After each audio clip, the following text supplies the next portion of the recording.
As today we learned just how brave a Minnesota teenager was when she escaped the three men who held her captive for nearly a month. This evening, she is safe at home with her family.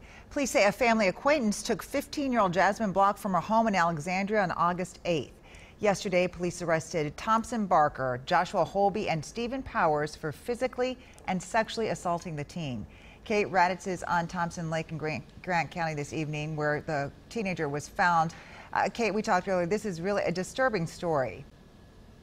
It's disturbing, but it's also just an incredible story of survival and heroism from this young girl. Police told us today that she was able to escape near Thompson Lake, where we are. A neighbor told me that that foreclosed home that she had managed to escape from is on the north side of Thompson Lake. Here we are on the south side. The neighbor told me that she went to several homes trying to find someone that was home to ask for help. Ultimately, police said that she swam across part of the lake, and the neighbor told me she was able to find a farmer who lives close to where we are, who then was able to call 911 and get her help. Now, she was missing for a total of 29 days, during which police say she was physically assaulted multiple times by three men. Thomas Barker, a family acquaintance, convinced her to get into his car on August 8th, but he took her to his home, tied her up, and he, along with his friend and a roommate, held her captive for weeks, even threatening her with weapons. They moved Jasmine to multiple locations, including Barker's home, cornfields, a foreclosed property that I mentioned here in Grant County. That is where Jasmine found her chance to escape when the men went out to get food yesterday afternoon. Police and volunteers had spent weeks searching for this missing teenager.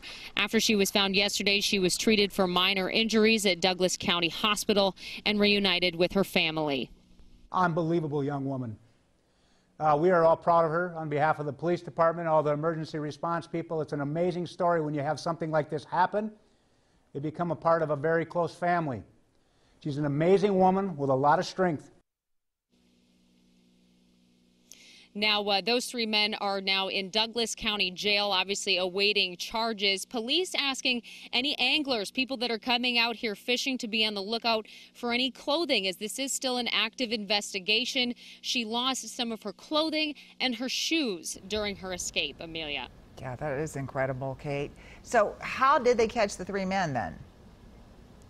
Well, that's another interesting part of this story. So when she went to go find that farmer and he called 911, he was still worried about their safety, so he started to drive her to the town of Elbow Lake to find police. And on their way, while he was on the phone with dispatch, she was able to identify Powers' vehicle. So he was arrested, found there, and then they put out an alert to find the other two who were